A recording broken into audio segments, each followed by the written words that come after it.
Hi all, in this video let's learn some of the HTML tips and tricks. So these are the below points. We'll try to understand what all these tags or attributes and how they will help us in day-to-day life.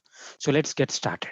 So the first point is let's discuss about the input type search. So most of the time we'll be using input type text. So for most of the text entries we'll be using input type text, and we'll give some text input and we'll be entering some text. But what if you want some text thing, like if you want to enter the search inputs, like i- the search input is designed to make the users to enter the search queries. So that's the need we need to use this search input. For most of the users will use the for the search inputs also, they will be using the text and they will try to style them as if it is a search. So let me explain the search. And definitely you need to use the name of the search as some name. The most common name for the search inputs you will be given as q. So let me explain you why the name is mandatory. For example, if you are using a form and you are trying to submit your form, so in that case this name is used, and this name would be sent as a key value pair when the form is submitted. So let's do this. So we'll create a form here. I will break it. So I'm keeping a form here. So I will explain you about this search input, the difference between the input type search and the text as well. So let me run this. Okay, so if you see here, we'll get something like this. So whatever I type here, so as soon as I type something, you'll be getting automatically this into mark. What does this exactly do? If I click this, it will clear the text. So this type of benefits will be getting if you use input type search. This is specially designed for the users who want to use a search query as their inputs, not the text field. So text field is not, it's a simple like entering the text. So in these types of situations, you need to use a text field, input text field. But if you want to do something, some sort of search, so for example, if you do a Google search, so in the Google, you have, if you click JavaScript, something like this, if you type something, it is automatically you will be getting a clear button like this. So this is a sort of input type search. It will help us in that way. So if you want a field like this, use input type search. It will also give this. So for example, if I add some value here and if I submit, and now I will tell the importance of the name. And also I ask to give the name attribute as well to the search field, because if you want to search something, like if I click submit now, you can see the Q footer. Q is a name, the famous name. And now it is the most common query parameter we'll be using Q, and the value which you have entered will be going here when you submit the form. So this is how you need to use a input type search. So this is the first point we have learned. And coming to the second point, so the second point is all about the hidden input. So let me explain about this. So input type hidden. So why, in which cases it will help us. So let me write an input field like this, and I will give a name to this. So let's say it as ID, and I will give some value to this. Okay. I will explain the usage for this value not visible to the users. Okay. If you want to send some input data, okay, but that data should not be seen by the users and they should not be modified that. Okay. When you're trying to submit your form, you want to send some data. That data should not be visible to the users and the users should not be modified that data. So that type, in these situations, you should use input type hidden.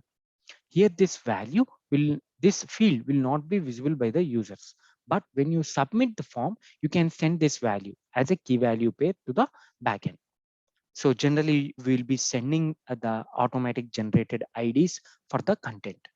So remember, don't keep any of the secret tokens or any sensitive informations here, because of course the input type is hidden and you can't see the element here. So if you observe here, the element is not seen here, but in the developer tools, if you inspect and if you go there, you can still see that element is available. You can see here, you can go to the form and still you can see the element. Okay.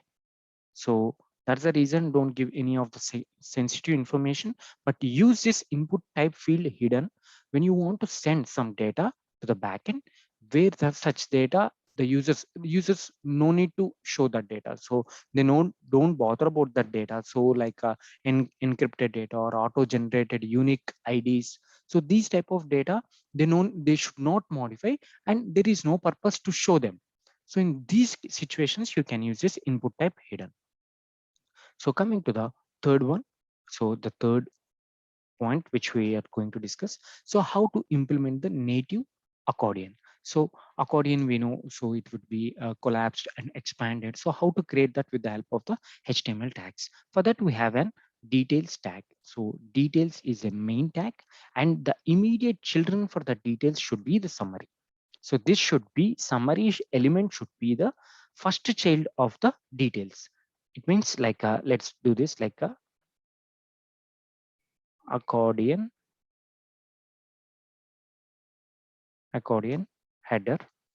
Okay, so and you can keep whatever content you want inside this. So let me take a p tag. This is a sample summary. Okay, so the main point is details is a main header tag. The first child for the details should be the summary tag, and this will be appearing on the top, the accordion header, and the data inside this accordion header will be appearing here. So let's see that. So here, if you see accordion header, so this is a header. If you expand this, you'll be getting the whatever the data, whatever the tags you give in between this details and after this summary, that would be appeared when you expand this accordion. So this is the simplest and the native way of creating the accordions with the help of the HTML tags. So coming to the fourth point, the fourth point I will discuss like input tag. So let me explain this about max length. I'm talking about the max length, the importance of this max length. So let me take this as a text and okay, I will give the max length attribute. So I will give this as a 5. So if you give the max length value as a 5 or 10 or any of the value, so it means we we are providing a way like that users are not allowed to type extra characters. So for example, if we have pin code, which should be only 6 digits, not more than that. So if you give a number of digits by mistake, if user enters more than that number, so it would be an error. So that's the reason you can keep a restriction with the help of this max length, and you can keep the length restriction so that the user can't type, not even he can't type the extra characters which you have given here. So let's see this. So I have given the 5, I guess. So 1, 2, 3, 4, 5. So after the 5, I'm unable to enter any of the data. So this is how you're going to use a max length attribute to restrict the users not to enter the extra characters. So this max length can be applied to the input field text, and also this can be applied to the text area. You can also apply this to the text area. This max length you can give, and you can give 100 or 10 characters. And for the text area, you need to give rows and columns as well. So let me give the rows as 4 and columns as 50. Okay. So this is how you can build your text area. So this max length will, you can apply this to the input elements and text area.